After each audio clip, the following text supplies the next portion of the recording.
What's up, Mets fans? Welcome to the Mets PostGame Show right here on the channel and on X. And unfortunately, we're talking about a Mets loss in Game 3 of the Subway Series at Citi Field, 6-4, as the Mets did battle through this game. Like this game should have been a no contest. Let's be honest about that. That was a game where 5-0 Yankees, and it's like, all right, we got the first two.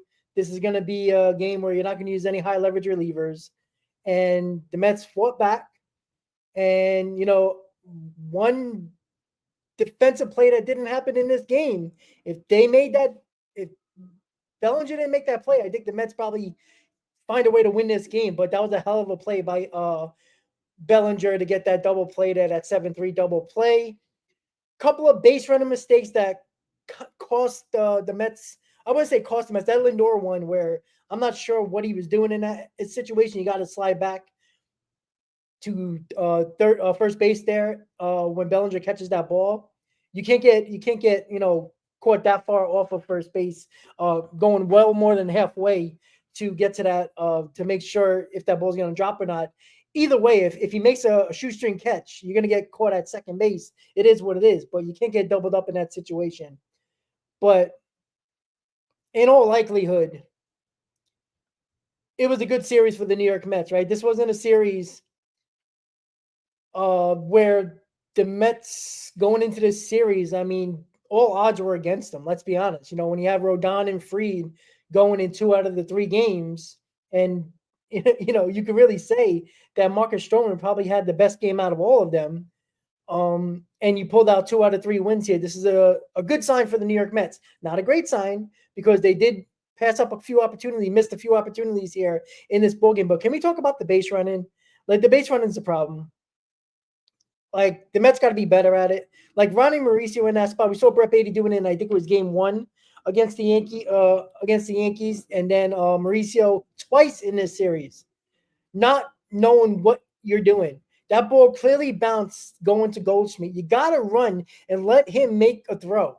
Because if he decided to throw it to second instead of stepping on first, or at the very least get into a rundown, you might have an opportunity there where it would have been a double play. But overall, it sucks. But this is a game that the Mets should have lost probably very easily. And they fought back. The offense fought back. This was a game where they had opportunities. Let's be honest about that. The Yankees pitching gave them opportunities here. The Mets did exactly what they needed to do. And that 5th inning was crucial to get back in this game, to not only get back into the game by scoring a couple of runs, but knocking Max Fried out of the ball game, where he came out in the 6th, hit Nimmo, and then he was out of the game. You give credit because the Yankees held on. They held on for dear life, but the Mets did not pick up on those mistakes and pick up on the bad bullpen of the New York Yankees, and which is funny, but it is what it is. You take 2 out of 3. Look, in your homestand, you went 4-2, especially after a rough 3.5-week stretch, getting embarrassed by the Pirates. You come back winning 4 out of 2, and let's be honest, guys, going into that Brewers series, going into the Yankee series, you knew the pitching was going to be very much a problem for the New York Mets, and they found a way to win 4 out of 2 games in a situation where, let's be honest, they could have won this game. And, a couple of base running mistakes, a couple of big hits, Juan Soto in that at-bat where he struck out. That was a huge at-bat in the ball game. But the Mets also had other opportunities that they didn't come through in. And again, look, you were facing a desperate team in the New York Yankees, right? They were going to do everything they possibly can to win that ball game today. Now, they didn't make it easy. But the Mets did fight back where, Aaron Boone did not want to go to these guys. You can tell. He was, and what is annoying is that they didn't play Chisholm, they didn't play Dominguez. And, the crying Yankee fan who's like, oh, how can you not play your best hitters that have been the hottest hitters in your lineup? And you scored 6 runs and you won a ball game. So it is what it is when it comes to the Mets. This is a situation where you won the series. I talked about it in the pregame, that this was a game where I'm not going to say it's kind of, you're playing with house money in that situation, but you were going into a spot knowing you were going to use openers. And listen, Braziman coming into that game was because the Mets came back into the ball game. So, Mendoza he was probably going to go out there and be like, all right, we're going to get every guy that you never heard of pitching in this game today. If this game would have got close. If it would have remained a 4 or 5 run game, I think he would have just pitched whoever was, not named the Mets high leverage reliever. But because the Mets made it close, you used Brazaban, who did well. And, it was a couple of, fielder's choices that gave the Yankees a couple of runs here. And, they finally didn't have to rely solely on the home run ball. Would have been nice if the Mets hit a home run today with runners on, but they didn't. Yeah, it was just, it was funny when Mendoza was fighting. That was such a two bad calls in a row. It's like, come on. Like, your only job as an umpire is to call balls and strikes. Like, I just don't understand how you can be so bad at a job. And the worst thing, there's no consequences. The only consequences these umpires have is they might not get an opportunity to ump in the postseason. Other than that, it's not like they get fired or, they get sent down to the minors. Like, doesn't happen. So there's no consequences. They got to listen to some chirping managers. But let's be honest, guys, the umpires haven't been good in this series, right? Both teams, managers going back and forth with umpires. It was a badly series for these umpiring crew. They were bad. So it was annoying, but I was going into this game like certain parts, like the base running's got to get fixed. You can't mess like those two base running mistakes ran you out of an inning. You can't have that happen. You can't get doubled up on that play. Ronnie Mauricio, you got to run. Like, no matter if you stopped or not, you weren't getting back to the bag if he caught it on a line drive when Goldschmidt got that ball. Just run. At the worst case scenario, Goldschmidt is a Gold Glover, but maybe he makes a mistake. Maybe he makes a throw-in error. Maybe he, doesn't realize what he's got to do in that situation. Probably very unlikely because he's a Gold Glover, but you just never know. You made it easy for them. And, they talked about it on the broadcast. Ronnie Mauricio in that force out at second base to end the top of the ninth. Don't catch the ball with your bare hands. You can't do that. You cannot do that. I know he caught it and everything was okay. It's not a big deal. But if you drop that ball, you could continue the inning. That is a huge no. And this is the problem what I have with players that are much too cocky and much too, I don't care about cockiness or being confident. There's a difference here, right? Ronnie Mauricio, you've earned nothing in Major League Baseball. You had a couple of good games here with a couple of nice hits, and it's nice to see that he's not swinging for the fences, hitting the ball the other way. Nice to see, finding holes. That's great. But you've earned nothing here. And I go back to the Luis Acuna thing. When they just think that they belong and act like they don't have to earn it, that annoys the shit out of me. I can't stand players like that. I cannot stand players like that. I don't care if you're a top prospect or not. You've earned shit, right? As quickly as you came up, you can go quickly back down, right?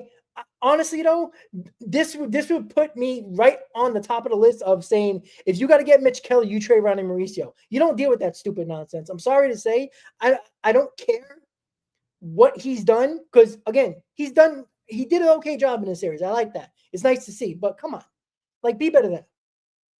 Well, committee, that is the problem, and I involve that. I connect that with Luis Acuna as well.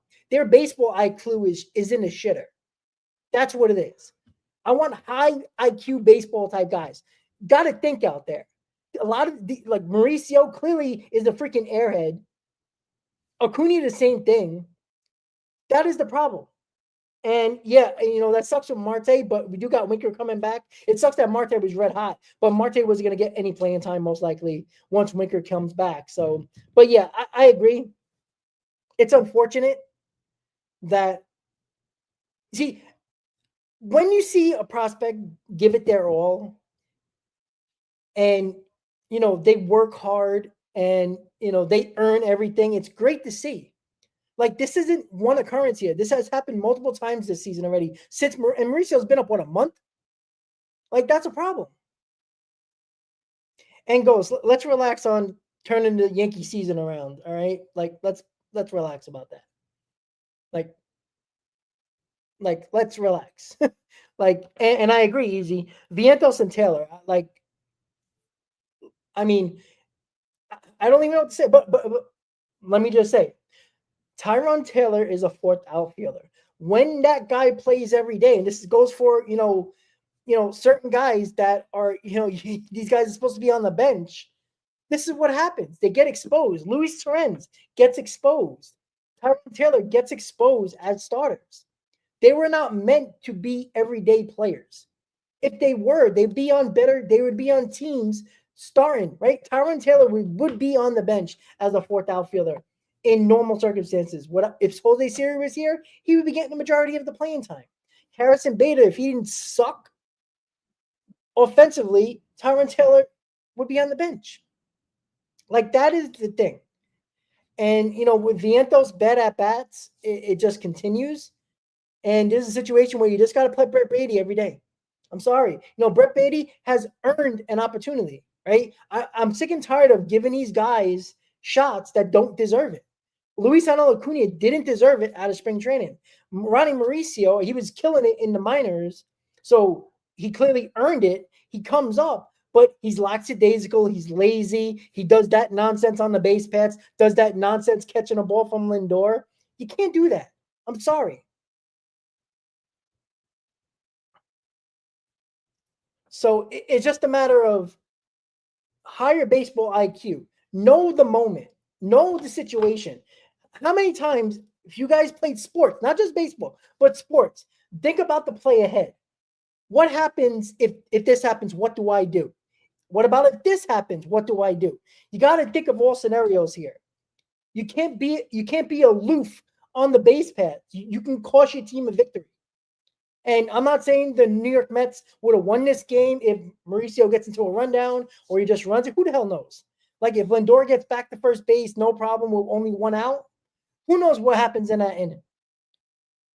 But, not saying that they would have got the runs and won the ball game, but you lose out on opportunities like this. The Yankees gave you almost every opportunity to win this ball game, right? The Yankees did not play well. Like, could we understand that? They had a lot of bad at-bats. They were striking out a ton. Bellinger killed us, and he's been a Mets killer. And the only thing that I'm going to get on with Mendoza was pitching to Judge in that spot. When it was 3-0, you got a guy on, what was it, second? You got to walk Judge in that spot to get to Giancarlo Stanton and set up the double play. Again, it might have not worked out. Giancarlo Stanton could have got a hit. But there's more likelihood of him either striking out or hitting that ball on the ground, getting you into a double play. And maybe this game is different. Maybe keeping it only 3-0 instead of 5-0 could have changed the whole ball game here. And I agree, Dolo. This game was winnable. The Yankees gave you opportunities. They gave you opportunities after opportunity here. They walked guys when they shouldn't have walked guys. You got the Fried early in the game, right? I said this in the pregame. If you can get Fried 6 innings or less, that is a win for the New York Mets. And it basically happened. He threw to one batter, he hit Nimmo in the 6th, and he was out. So he threw 5+ innings. That's where we are. So unfortunately, this is what happens when you make the little mistakes in a game. And again, little mistakes are the base running blunder. Those are big mistakes. You can't make those. Those are 2 outs on the field when you had nobody out. In both instances. Got to be better than that. And explosive, that's fine. 99% of baseball is a top-heavy offense. Right? Not everybody can be the Dodgers 1-9, but let's be honest. You look at the Dodgers lineup, they're very top-heavy as well. Nobody's going to have a great 1-7, 1-8. But easy, explosive. When we talk about this, right? Why is the Mets lineup so top-heavy? Because Vientos sucks. Alvarez is in the minors. Beatty, Acuna, Mauricio. None of them stepped up enough to be a big part of this lineup consistently. That is why. It's not deep. Whose fault is that? Right? Everybody wanted Vientos starting third base on opening day. Alvarez was our starting catcher. Second base was a crapshoot. Nobody wanted McNeil, but McNeil has outperformed Beatty and Acuna. So why is it? The fact that the top heavy lineup is because Alvarez, Vientos, and others are not picking up the slack. They're supposed to be part of this lineup that we were talking about before the season started, that we can have a 1 through 7 with Vientos and McNeil or Acuna, Beatty, whichever, but you would have had 6 or 7 guys in this lineup where it was extremely deep. Well, when Vientos sucks, Alvarez is in the minors, Acuna is back in the minors, Beatty has like a week of a hot streak, then he gets cold, then he gets hot again. Vientos, a complete zero. So it turns out that the guys that are supposed to step up aren't stepping up. That's why when I continue to talk about, I don't give a shit about these prospects. I really don't. There's so much of a hit or miss that you can't have nearly half your lineup not distinguish top prospects that are performing. You can't play with these. You can't play with games and play with these guys. Now, the Mets have injuries, so that's why most of these guys are up. Let's be honest about that. Right? If McNeil didn't get hurt, Acuna would have started in the minor leagues. Beatty would have been the bench player. Mauricio probably would be up here too, but that means Beatty would have probably been sent down. But because of the injuries, it happens to work out. Marte's going to go on the IL most likely, so that roster spot's going to open up. So Mauricio, Vientos, Beatty, they're all going to be up here. And they're going to stay because the roster spot opens up. So, well, easy. That's the thing. You can't be a 25-plus home run guy and then hopefully hit 15 home runs. Like, that's a huge drop-off. The same thing with Alvarez. How many home runs did he hit in that? What did he hit? 23 home runs? And then what did he hit? 9 last year? That can't happen. He hit 2 this year? Like, that's the problem.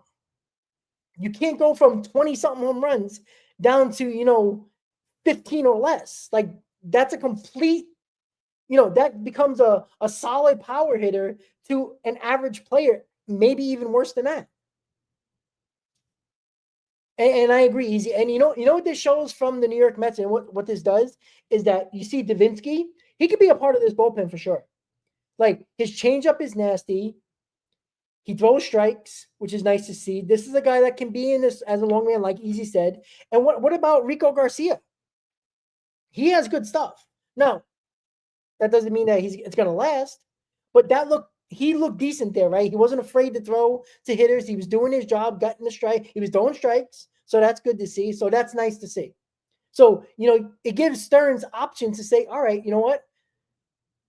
Davinsky could definitely be a long man, maybe give you 2 innings if need be in certain games. Rico Garcia can give you 2 innings. He got decent stuff. Not saying these guys are going to be good, but what the hell?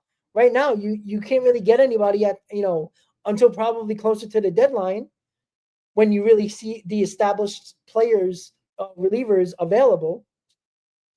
So it was a frustrating loss, but at the same time, right, we were coming into this series thinking, how are we even going to win one game? Right? I mean, I think that was the conversation, right? I mean, we can all go back to the first pregame of the series. What were we talking about? I don't know how the Mets are going to get through this series with pitching, right? Nobody trusted Frankie Montas. He pitched solid. In game 1, it's like, okay, like what are we doing here? The offense did what they had to do. And even in this game, the offense had a couple of, there was a couple of bats where I think they could have had better at bats, but the base runner ran you out of innings. So it didn't give the hitters opportunities here. Besides that big Soto strikeout that I felt like kind of led to a little bit of momentum on the Yankees side, that kind of annoyed me a little bit, but it's overall, if I would have said in the beginning of the series, the Mets are going to win 2 out of 3 here, it always sucks when you're going for a sweep and you lose the last game, right? Because it feels like you lost the series, right? It feels that way. But if the Mets would have won game 1 and game 3, you would feel really good, right? So it's the same 2 out of 3. It's just the order that it goes in. That where it's like, damn it, coming on his off day, you're going to hear Yankee fans thinking they won the World Series, and the Met fans going to be like, damn, we kind of had it right in the bag. So, yeah, Rock, I agree with you. We won with shitty pitching. We had no idea who was available. With that Brewers series, you had to use every high leverage reliever because you had to get back on the winning track there, and you won that series. And even in game one on Friday and yesterday, right? You had to use guys that you needed to use, especially in game 1 of this series. You had to win that first game.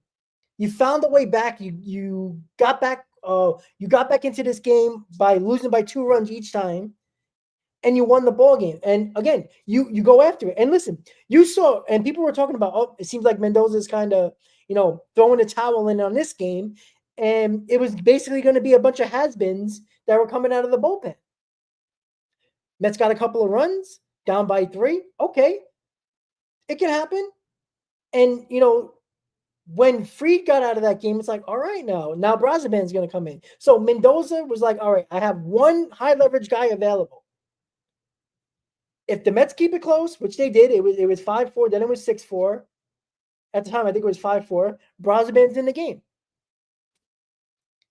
So he went for it when it deemed necessary. And this was a game where Mendoza had to be careful what he did here. Because he might have had Diaz available, maybe. But after Brazaban, I don't know.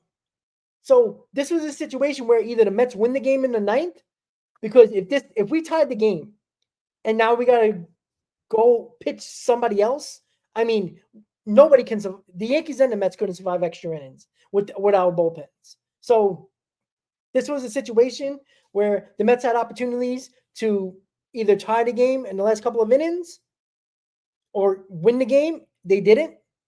All right. You were playing a very desperate team here in the New York Yankees. They were trying everything there. And they came up just short, the Mets. But you take 2 out of 3 against the Yankees where they were struggling, but they had the pitching matchups. They had the best pitcher in baseball pitching today. They had one of the, I would say, top 10 to 15 pitchers in baseball in Rodon, with his numbers this year. You beat up on him. And you found a way to win game 1. So you did what you had to do. And you were 4-2 in this homestand on this off day. And now you're heading to Baltimore and Kansas City, where Baltimore is, they still got some young prospects that are, the Orioles are kind of floundering at this point, and they're on the verge of, probably trading some, expiring contracts. But, they beat the Braves, today. They're a team that's scary because they got young prospects that are trying to prove shit. And that's what you always worry about with teams like that. But the Mets you have a better arms that you actually know the names of going into this Baltimore series. We might get Kodai Senga and Shomanaya back in Kansas City, which is a great boost, not just because they're better pitchers, but they're professional pitchers, right? They're going to give you 5 innings, hopefully 6, because look, and this is what I talk about with when it comes to pitchers coming off of injuries. Did you see what the Brewers did today?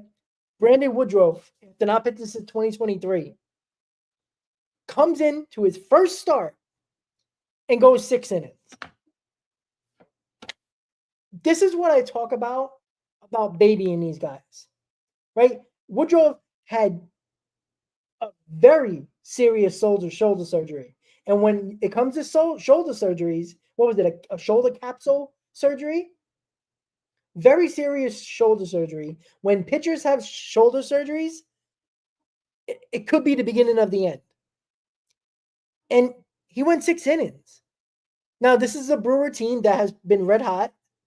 They've been catching up to the Cubs. They've been playing very well. And they threw him for 6 innings. I'm pretty confident the New York Mets won't do that with Kodai Senga and Shomanaya for whatever reason. I say it like this. If their arm's going to fall off, it's going to fall off. Regardless because again, how much are we protecting these pitchers? And it seems like more pitchers get hurt than any other time over the last 10 years.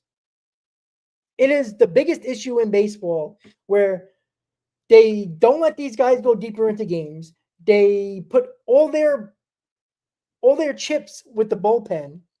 Most of the guys in a bullpen are garbage in all of baseball. You might have 2 or 3 guys that are your best. Everybody else is probably could pitch for, any other team because they're on the verge of getting released. That's how bad bullpens are in baseball.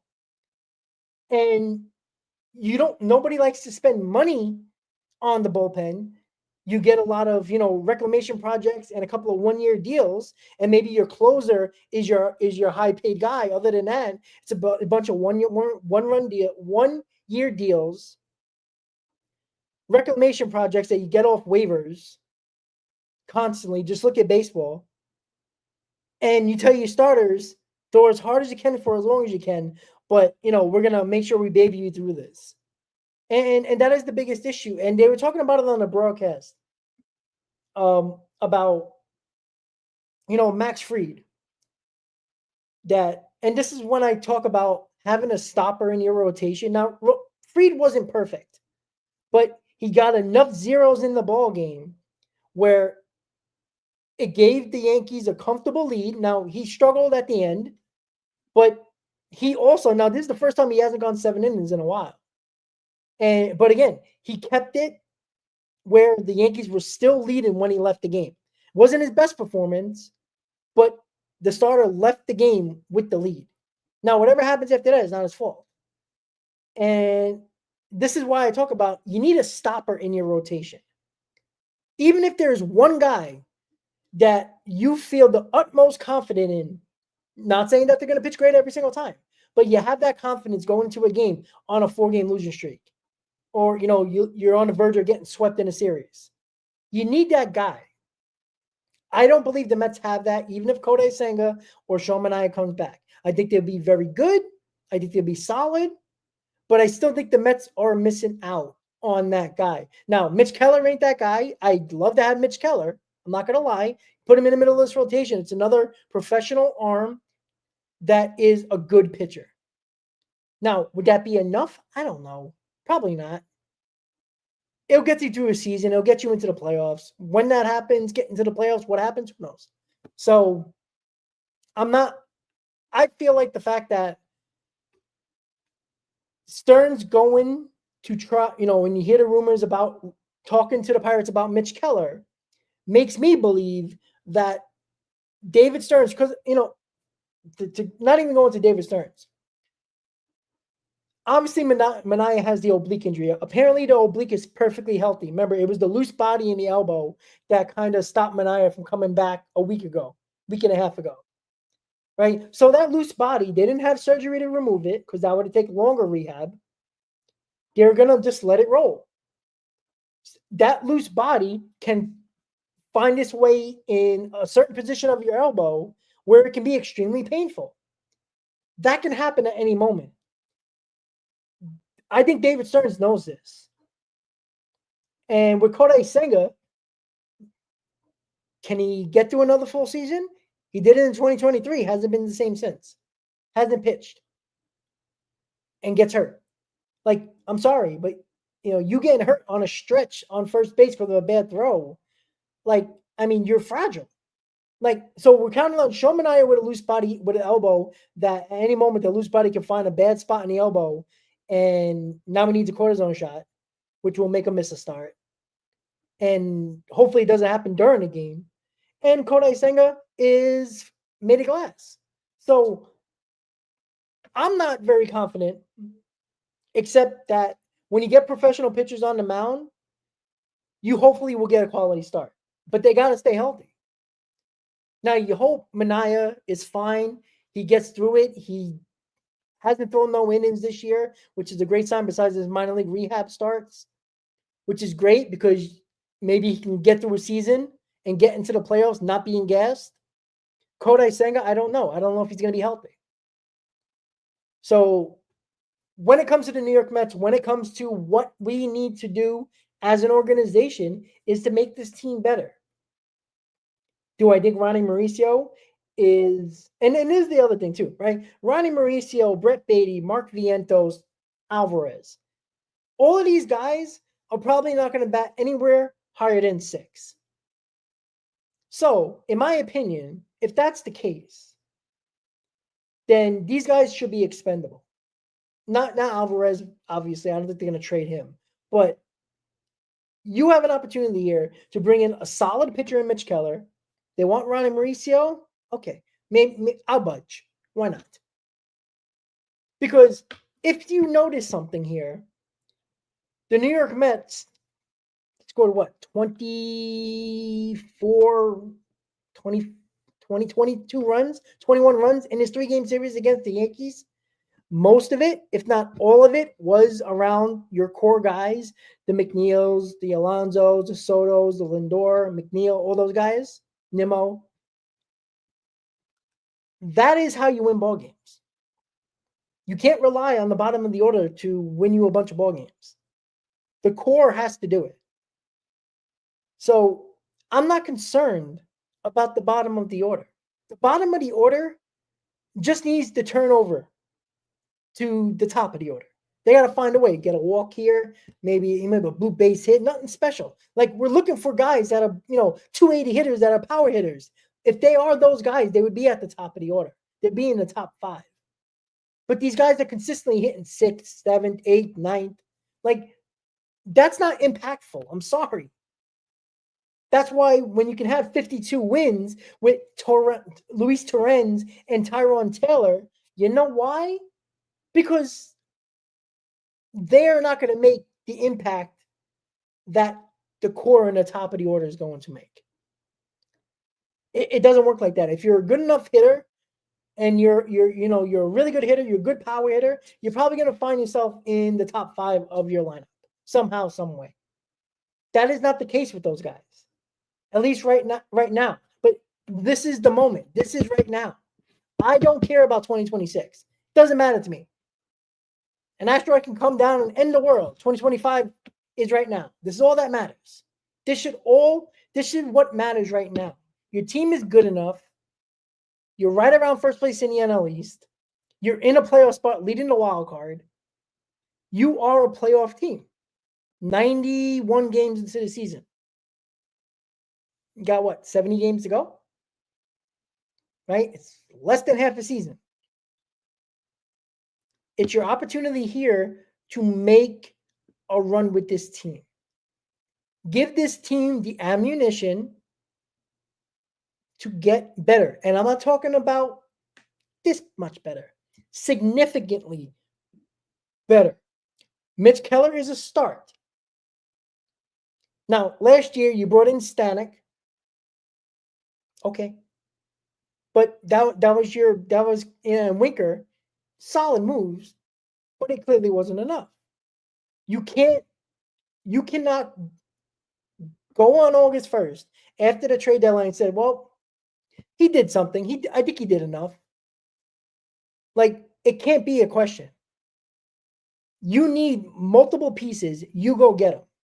And it better be really good pieces. Mitch Keller is a really good piece to a rotation that I don't trust. Even with Shomanai and Kodai Senga. Multiple guys coming back from injury, including Montaz.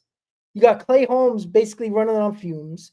David Peterson had a gutsy performance the other day against the Brewers, but he hasn't looked all that sharp lately. I just rather have better pitchers. So Mitch Keller is a start if we do get him, and hopefully soon. And we'll see what comes up closer to the deadline. But it's obvious. I would get another bat.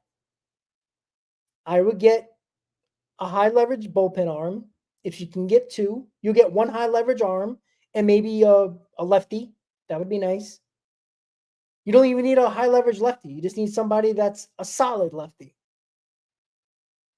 And you probably, if you get Mitch Keller, I don't see them going after a top rotation arm, but maybe Alcantara will, fall in our lap somehow, some way. And he hasn't pitched well, but he's got really good stuff. And you hope that pitching line they always talk about figures out something. We are definitely going to see what Stearns is made of in 2025, because they're a contender, a top 5 contender in baseball for a World Series. They are in a situation where it's kind of a win now mode, and there's no more excuses for David Stearns. There isn't no more evaluation period. There isn't no, well, I don't know about this team. No, there's nothing there that you can say that can satisfy me of why you didn't make a move.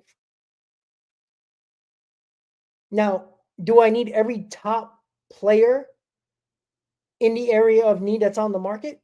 No, I don't. I'm not expecting that. But you better get one of those, and you got to pinpoint which one you think is more important to this team. If you want to get the best bullpen arm in the market, then get him.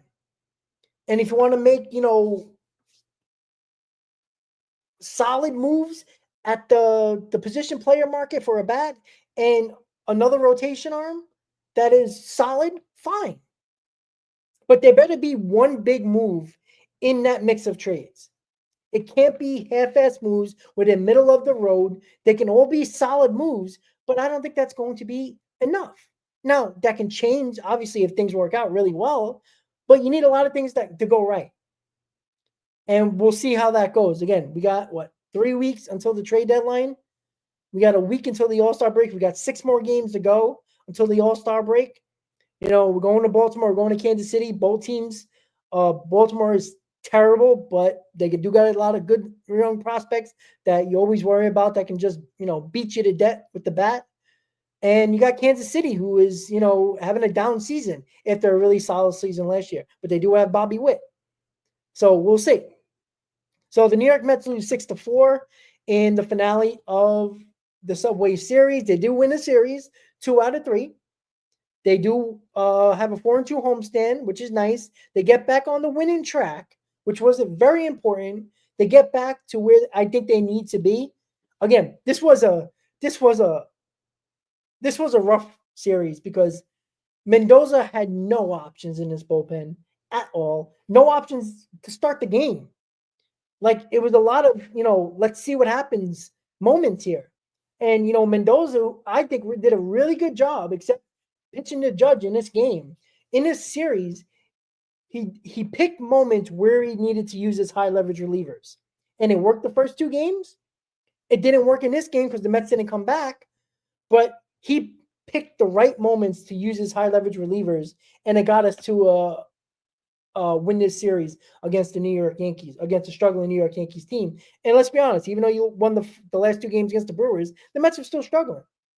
They needed to win another series here in this off day. And again, it always feels worse when you lose that 3rd game going for a sweep, because it's just like, it's like you're really excited and then it's a little disappointing. But again, it's the how you win the series that always makes it feel different. But you still ultimately won 2 out of 3. Again, if you would have won game 1 and 3, everybody would be excited.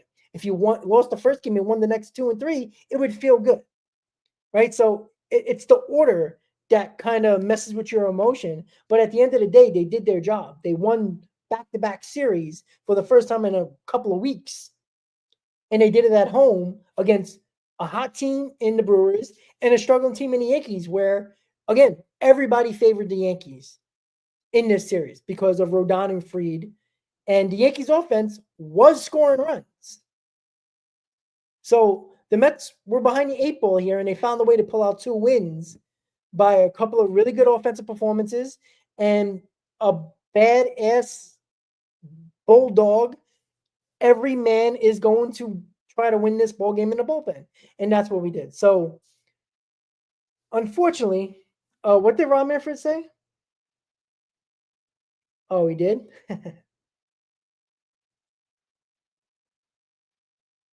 Well, Rob Manfred's at his best.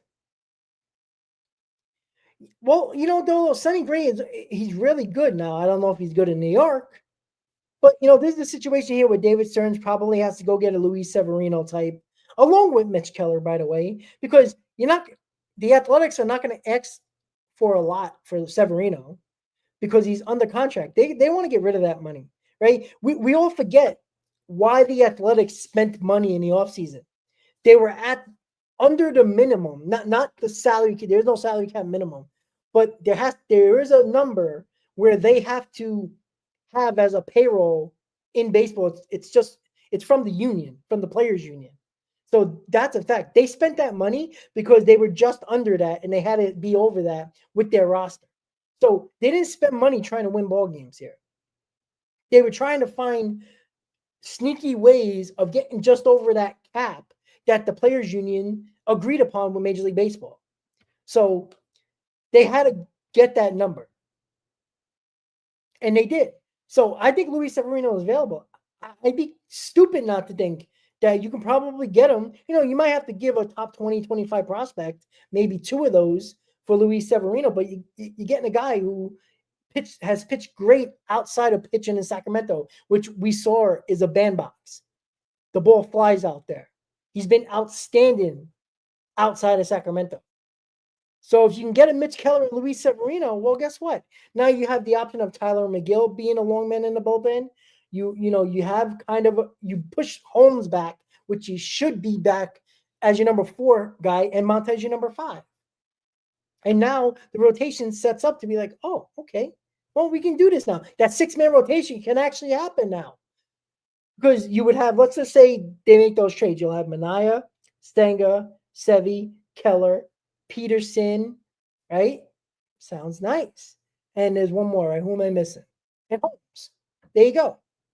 So there's your 6-man rotation that David Stearns is dying to do.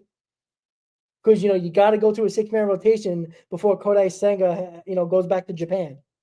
So Mets lose 6-4. They're 52-39. They are 13 games over 500. Tough one. It sucked. The Mets battled back, and it's nice to see them battle back here. A couple of base running blunders that kind of cost them innings. And look, the Mets only gave up one more run after that 5-0 lead from the Yankees. So, what was it? 6 innings where they held them to just one more run. The Mets had opportunities to win. They didn't pull it out. They win the series. 4-2 homestand. Could have been a lot worse with the pitching matchups and the way the pitching was setting up for the Brewer series and this Yankee series. So with that said, guys, thank you for tuning into the Mets postgame show. Mets lose 6-4, but win the series against the Yankees in the finale of the Subway Series, unless late October finds us back facing each other, which would be very interesting. But we both have to make the playoffs. With that said, have a good night, guys. Enjoy the off day tomorrow. I'll probably do a Mets off day show tomorrow just to recap the last 2 series and preview the series in Baltimore. So have a good night, guys. Enjoy the rest of your Sunday. Let's go Mets, and have a good night, guys.